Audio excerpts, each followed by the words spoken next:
Bonjour monsieur le grand rabbin Bruno Fison.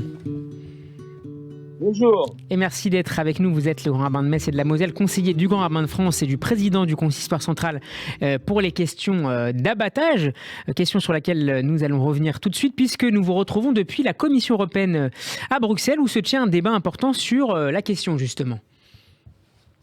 Oui, absolument. C'est un débat qui réunit la plupart des pays de l'Union européenne. Le thème, c'est Freedom of Religion, la liberté de religion face à l'abattage rituel. Est-ce qu'on doit confronter les droits des animaux et les droits de l'homme et les droits des minorités religieuses? Là est toute la question. Les différents orateurs se sont succédés, des différences dans les pays, et certains pays interdisent l'abattage rituel, plaçant, et c'est extrêmement préoccupant, le droit des animaux au-dessus des droits de l'homme et des droits des minorités. Je pense à la Suède ou à la Finlande. Est-ce que vous diriez que la shrita est menacée de manière générale en Europe ? Oui, elle l'est dans un certain nombre de pays où effectivement les communautés juives sont petites, sont présentes mais petites.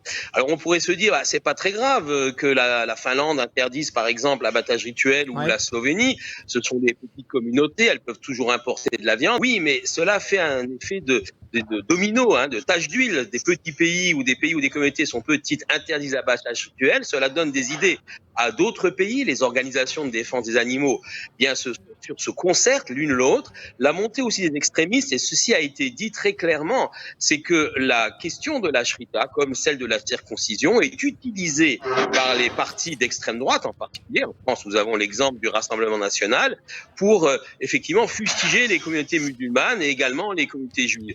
Alors, le rôle de la Commission européenne, justement, c'est... Alors, elle n'a pas de pouvoir décisionnaire dans chacun des États, mais elle peut très fortement influencer. C'est pour ça qu'elle a organisé cette réunion qui est plutôt favorable à la liberté de culte. Est-ce que ces débats dans quelques pays européens peuvent finir par faire tache d'huile en France, monsieur le grand rabbin Bruno Fison ? Oui, absolument. Nous avons ce débat déjà en France qui existe puisque nous avons l'extrême droite qui le porte, mais nous avons également à l'extrême gauche des députés, notamment de la France insoumise, qui sont favorables à l'interdiction d'abattage rituel. Donc il y a cette contagion qui est possible. Alors deux plans de lutte. D'abord le plan scientifique, montrer que l'abattage rituel ne fait pas plus souffrir qu'un abattage conventionnel. Et ensuite le plan, des droits de l'homme, des droits des minorités. Une Europe qui ne permettrait pas aux Juifs de vivre leurs pratiques religieuses comme l'abattage rituel ou la circoncision, puisque c'est en deuxième ligne, la circoncision est toujours derrière l'abattage rituel, eh bien, n'est pas une Europe digne, car elle ne permettrait pas à notre communauté séculaire d'y vivre sereinement.